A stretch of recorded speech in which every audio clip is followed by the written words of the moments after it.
이번 대림절 네 번째 주간입니다. 예수님께서 이 땅에 어린 아기의 모습으로 오셨습니다. 예수님께서 베들레헴 그 마구간에서 강보에 쌓인 그 아기의 모습으로 우리에게 임하신 것은 참으로 이 땅에 큰 충격을 들려주는 그런 메시지라고 말씀을 드렸습니다. 사랑하는 여러분, 그 아기는요 보통 아기가 아닙니다.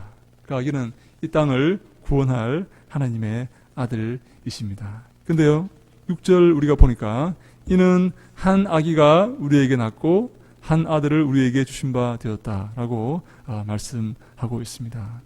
하나님은 이 땅에 큰 황제의 모습으로 임하신 것이 아닙니다. 하나님은 큰 왕의 모습으로 임하신 것도 아닙니다. 위대한 장군의 모습으로 임하신 것도 아닙니다. 하나님은 이 땅에 초라한 한 아기의 모습으로 이 땅에 임하셨습니다. 예나 지금이나 아기는 얼마나 여러분 연약한 존재입니까? 우리나라는요 어린이날이 있죠. 독일은 어린이날이 없습니다. 네? 어린아이를 사람으로 취급하지 않습니다. 아이는 남자일까요? 여자일까요? 아이는 중성입니다. 중성이 없습니다. 사람 취급하지 않습니다. 물건과 같은 겁니다. 성인이 되었을 때 독일에서 성인이 되었을 때 남성과 여성으로 나누지 아이일 때는 중성입니다. 남성도 아니고 여성도 아니고 중성입니다. 그만큼 요즘도 그렇지만 이전에는요 더 그런 게 심했습니다. 아이나 이런 연약한 존재들은 사람 취급을 하지 않았습니다. 그렇지 않습니까?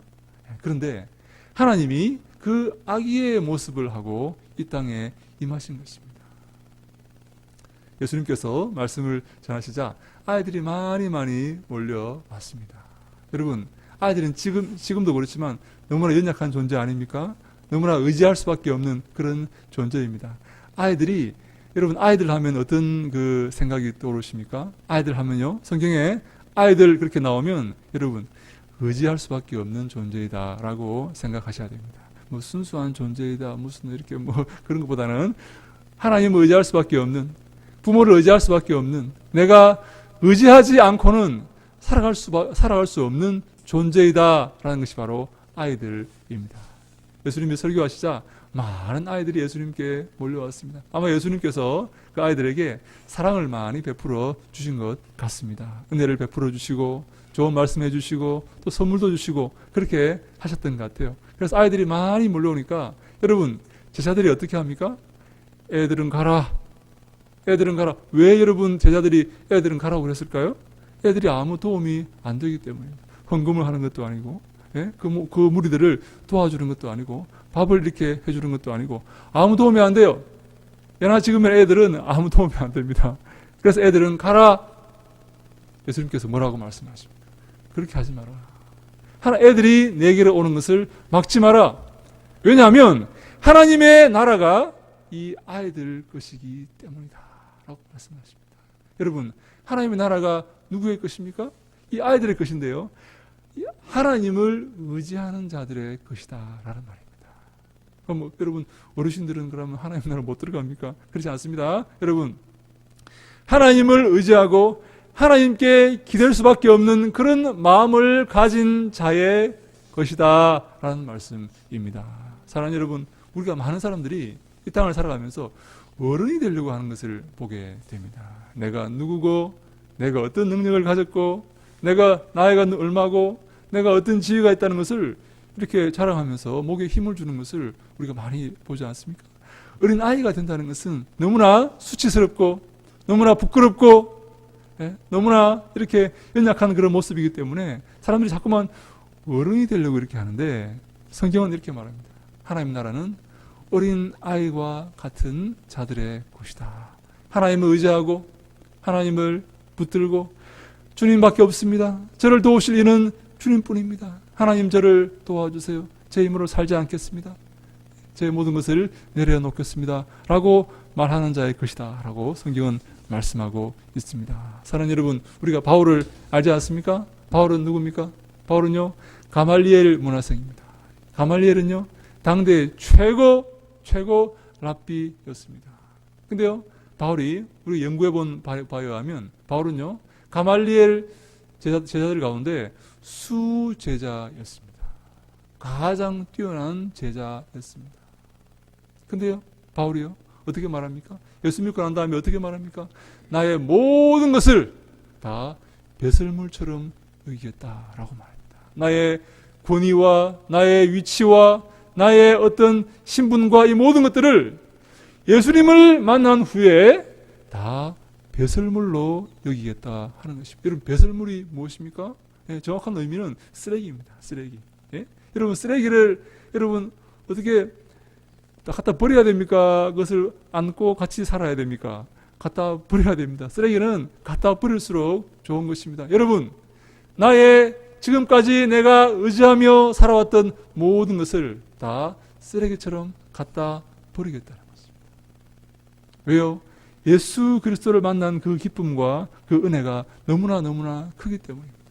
예? 스스로 나의 권위와 나의 위신과 나의 자존심과 이 모든 것을 다 갖다 버리고 오직 예수님만 바라보는 하나님만 의지하는 어린 아이가 되겠다 하는 것입니다.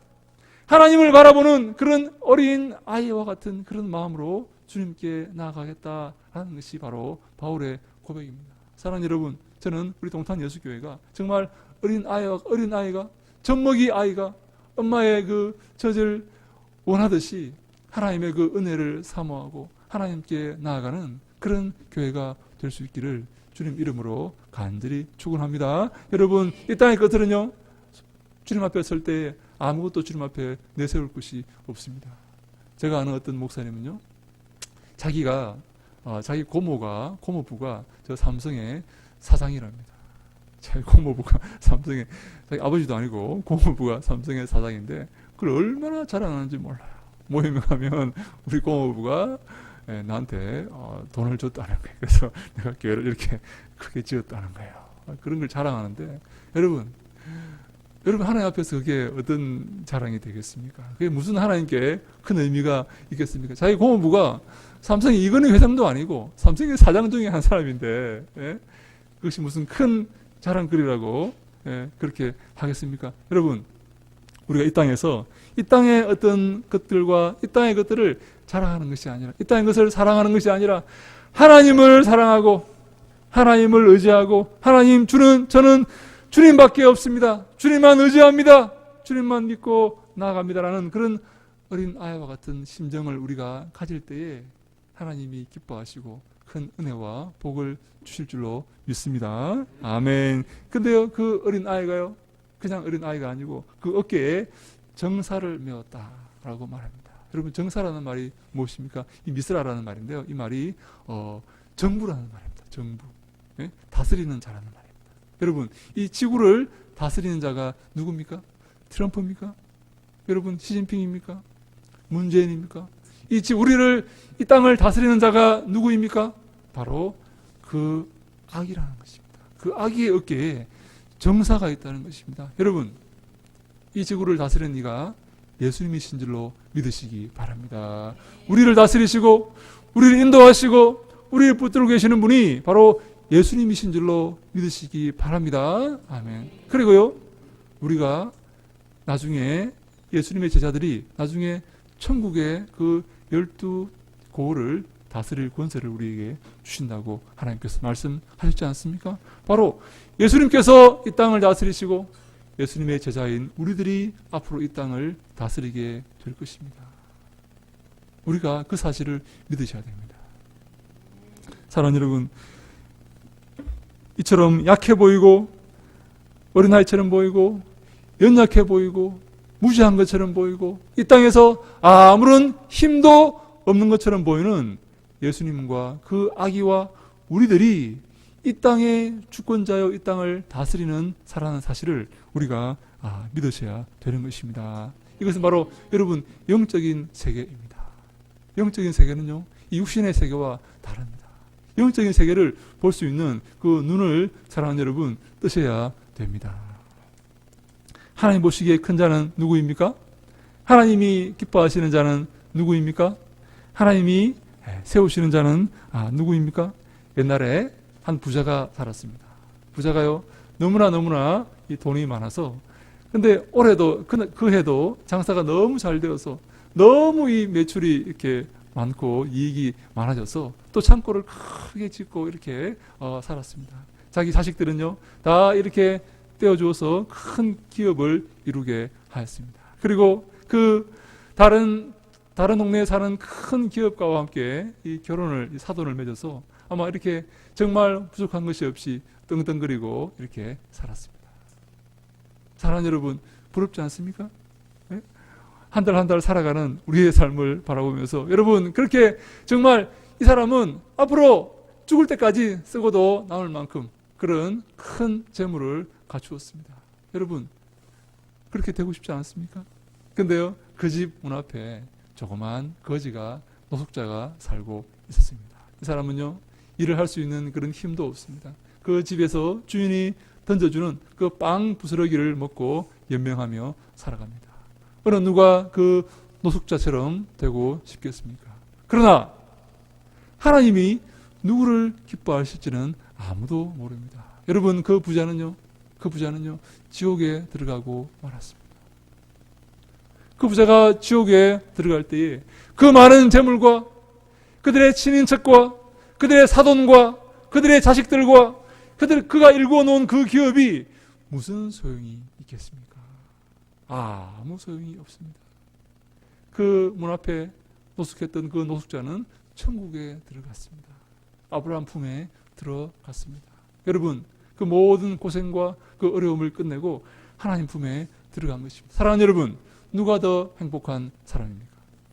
여러분 누구를 본받고 싶으십니까? 하나님의 이 안목은 하나님의 이 그 판단은 우리와 다르다라고 말씀하고 있습니다. 그 아기는 또 어떤 아기입니까? 그 이름이 기묘자와 모사이다라고 말하고 있습니다. 여러분 기묘자라는 말은요 아주 신기한 그런 능력을 갖고 있다라는 말입니다. 모사라는 말은 무슨 말입니까? 아주 지혜로운 자다라는 말씀입니다. 저는 이 기묘자와 모사라는 이 말을 이렇게 대할 때마다 기드온을 항상 생각을 합니다. 여러분 기드온이라는 사람이 있었지 않습니까? 여러분 기드온은요 어떤 사람이었습니까? 기드온이 살 때에 그 이웃 나라에서 그날 이스라엘을 공격했던 그 민족이 있었습니다. 그 민족이 바로 미디안 족속이라는 민족인데요. 미디안 족속은요 한 가지 특징이 있어요. 곡식을 다 빼앗아 갑니다. 사람도 죽이지만 중요한 게 곡식을 다 빼앗아. 왜냐하면 미디안이라는 그 나라는 인구가 굉장히 많아요. 그래서 그 인구를 먹여 살리기 위해서 온 천지에 돌아다니면서 곡식을 약탈하는 그런 사람들이었습니다. 근데 여러분 그 기드온이 미디안이 침입하였을 때 어디에 숨어 있었냐면요 포도주 틀에 숨어 있었습니다. 포도주 틀에는요 그 잡티가 먼지가 들어가면 포도주가 안 됩니다. 그래서 아주 청정 깨끗한 지역이기 때문에 그 포도주 틀에는 곡식을 숨길 수가 없어요. 그러면 먼지가 있으면 안 되기 때문에. 그래서 미디안 족속이 곡식을 약탈할 때에 포도주 틀에 있는 그곳은 창고는 절대 약탈하지 않습니다. 왜냐하면 그곳에는 곡식이 없기 때문에. 곡식이 없다는 것을 알기 때문에 약탈하지 않습니다. 근데 우리 사사기 6장 10절에 보니까 여호와의 아들 기드온이 미디안 사람에게 알리지 아니하려 하여 밀을 포도주 틀에서 타작하더니 라고 이렇게 합니다. 여러분 그래서 미디안이요 그 포도주 틀에 숨어가지고 그곳에 미디안이 곡식을 빼앗으러 안 오니까 숨어가지고 밀을 타작하고 있었다라고 말합니다. 여러분 그곳에서 무슨 밀을 타작합니까? 그 숨어서 이런 밀을 타작할 수 있는 공간이 아닙니다. 제가 볼 때는 밀을 하나를 이렇게 까고 있었던 것 같아요. 그 숨어가지고 먼지가 안 나게. 여러분 그 미디안의 모습을 보십시오. 얼마나 초라하고 얼마나 바보 같고 얼마나 기드온의 모습을 얼마나 여러분 정말 슬픈 그런 모습입니까? 나가서 싸우지 못하고 나가서 저 미디안 족속을 쳐부수지 못하고 두려워서 숨어서 두려워했는지 모르게 숨어서 그 곡식을 하나를 까고 있는 것입니다. 하나님께서 미디안에게 찾아오셨습니다. 뭐라고 말씀하십니까? 큰 용사요. 큰 용사요. 그 포도주 틀에서 곡식을 하나하나 까고 있는 그 초라한 미디안이 기드온이 큰 용사라는 것입니다. 미디안이 정말 그 인생을 포기하지 않고, 기드온이 그 인생을 포기하지 않고 끝까지 그 끈을 놓지 않고 하나님의 그 손길을 기다리며 자기의 주어진 그 일을 최선을 다하는 그 모습, 포도주 틀에서 숨어서 곡식을 까고 있는 그 모습을 보시고 하나님은 큰 용사야라고 부르시면서 미디안을 통해서, 기드온을 통해서 미디안 족속을 다 쳐부시는 것입니다. 여러분 어떻게 쳐부십니까? 300명을 뽑습니다. 수만 명이 왔지만 다 돌려보내고 300명을 뽑습니다. 뽑아서 항아리를 만들고 그곳에 횃불을 넣어서 미디안 족속 수십만 명의 그 미디안 족속을 다 쳐부시지 않습니까? 아시죠? 왜 모르는 표정을 이렇게 하고 있습니까? 아시죠? 예. 그 항아리를 깨니까요. 기드온이요. 항아리를 깨니까 이 미디안 족속들이 자중질환이 일어나가지고 서로 쳐 죽이면서 다 죽어버렸습니다. 여러분 하나님은 얼마나 여러분 기묘하신 일을 행하시는 분이십니까? 얼마나 이렇게 지혜로우신 모사이신, 누가 어떻게 그런 생각을 하게 할 수가 있을까요? 그 수십만의 그 바다의 모래 같은 그 미디안 족속을 300명이 항아리를 깨서 횃불을 들고 고함을 지르니까 서로 이렇게 들어가 서로 이렇게 죽이는, 그래서 다 죽어버렸어요. 어떻게 이런 일이 있을 수가 있겠습니까? 여러분 같으면 이런 생각을 할 수 있겠습니까? 하나님 그렇게 우리를 구원하실 수 있는 분이시라는 겁니다. 우리 어떠한 어려움과 어떠한 슬픔과 고통 가운데서도 하나님은 우리에게 피할 길을 주시고 이 놀라우신 은혜와 지혜로 하나님 우리를 구하시는 분이신 줄로 믿으시기 바랍니다. 하나님은 이런 놀라우신 분이십니다. 사랑하는 여러분, 그래서 우리가 이 하나님은요 전능하신 하나님이십니다. 이 어린 아기는 전능하신 하나님으로 오시는 하나님이시다라는 말씀입니다. 하나님은요 이렇게 전능하신 하나님은요 어린 아이의 모습으로 우리에게 오십니다. 마지막 때에 예수님께서 이 땅을 심판하실 때 왼쪽에는 염소들과 오른쪽에는 양들을 이렇게 세워 놓으십니다. 먼저 염소들에게 이렇게 말씀하십니다. 너희들은 내가 줄일 때 먹이지 아니하였고 내가 헐벗을 때 입히지 아니하였고 내가 갇혔을 때에 찾아보지 아니하였다 라고 말씀하니까 염소들이 뭐라고 말합니까? 아니 주님, 언제 우리가 그렇게 안 했습니까? 주님이 그랬다면 우리가 당연히 가서 주님께 배웠을 것입니다. 예수님 뭐라고 말씀하십니까? 이 소자에게 하지 아니한 것이 내게 하지 아니한 것이다 라고 말씀합니다. 이 소자 작은 자입니다. 힘없는 자입니다. 아무 도움이 안 되는 사람입니다. 양들에게 이렇게 말씀하십니다. 너희는 내가 줄일 때 먹여주었고 내가 헐벗을 때 입혀주었고 내가 갇혔을 때 나를 돌아보았느니라. 하니까 양들이 뭐라고 말합니까? 주님, 우리가 언제 그렇게 했습니까? 저들 그렇게 한 적이 없습니다. 주님. 예수님 뭐라고 말씀하십니까? 이 소자에게 하는 것이 곧 내게 한 것이다 라고 말씀합니다. 이 소자와 나를, 주님을 동일시하시는 겁니다.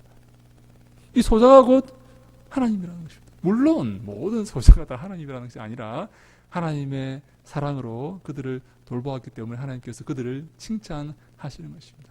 하나님은요 어린 아이의 모습으로 이 땅에 오셨습니다. 연약한 모습으로 이 땅에 오셨습니다. 아브라함이요 창세기 18장에 마므레 상수리 나무 아래에 앉아 있습니다. 정오입니다. 그때는요 여러분 저 이스라엘 땅의 정오에 온도가 몇 도까지 올라가는지 아십니까? 50도까지 올라갑니다.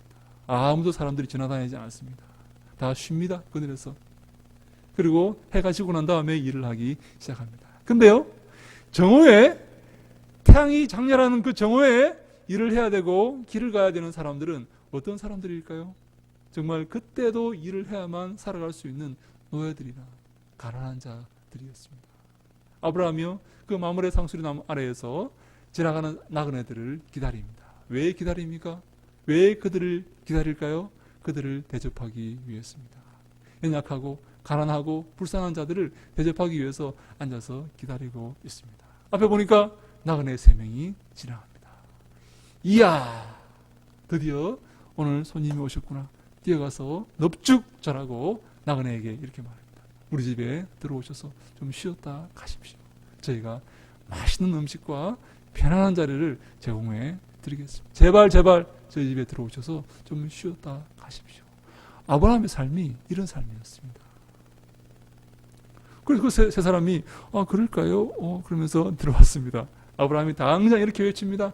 야, 너는 가서 빨리 좋은 그런 밀가루를 반죽해서 떡을 만들고, 너는 빨리 음료수를 가져오고, 너는 빨리 부채를 가져오고, 너는 빨리 에어컨을 가져오고, 그리고 너는 그 송아지를 잡아라. 여러분, 그 송아지입니다. 그 송아지 어떤 송아지인지 아십니까? 이스라엘 백성은요, 귀한 손님이 오시면 잡으려고 일도 시키지 않고, 밥도 잘 먹이고, 통통하게 살찌워 놓은 송아지를 한 마리 항상 키워 놓았습니다. 너는 그 송아지를 잡아라. 그래서 아브라함이 그 나그네 3명을 잘 공개해서 잘 먹입니다. 대접합니다. 그래서 나그네가 정말 배부르게 잘 먹고 이렇게 이제 길을 떠날 때에 아브라함에게 한 가지 비밀을 알려줍니다. 조카 롯에 관한 비밀입니다. 그래서 롯이 살 수가 있게 된 것입니다. 사랑하는 여러분, 알고 봤더니 그 세 사람이 그냥 나그네가 아니었습니다. 하나님의 천사였습니다. 하나님의 사자였습니다. 아브라함이 부지 중에 천사를 대접한 것입니다. 그 소자들이, 그 연약한 자들이, 가난한 자들이 바로 하나님의 모습을 하고 하나님의 그런 천사로서 남루한 모습을 하고 그 지금 소돔과 고모라 땅을 가르고 하고 있었던 것입니다. 하나님은 이렇게 초라한 모습으로 우리에게 임하십니다. 사랑하는 여러분, 우리가 그렇다면 어떠한 삶을 살아야 할까요? 우리도 역시 하나님처럼, 예수님처럼 겸손하고 온유한 모습으로 살아야 될 줄로 믿습니다. 사랑하는 여러분, 어른이 되려고 하시면 안 됩니다. 높은 자가 되려고 하시면 안 됩니다. 하나님을 의지하며, 하나님, 주만이 저의 도움이십니다. 저는 주님만 의지합니다. 하나님 저를 좀 도와주십시오. 라고 겸손히 나아갈 때에 하나님께서 우리의 삶을 기뻐하시고 우리에게 은혜를 베푸실 줄로 믿습니다.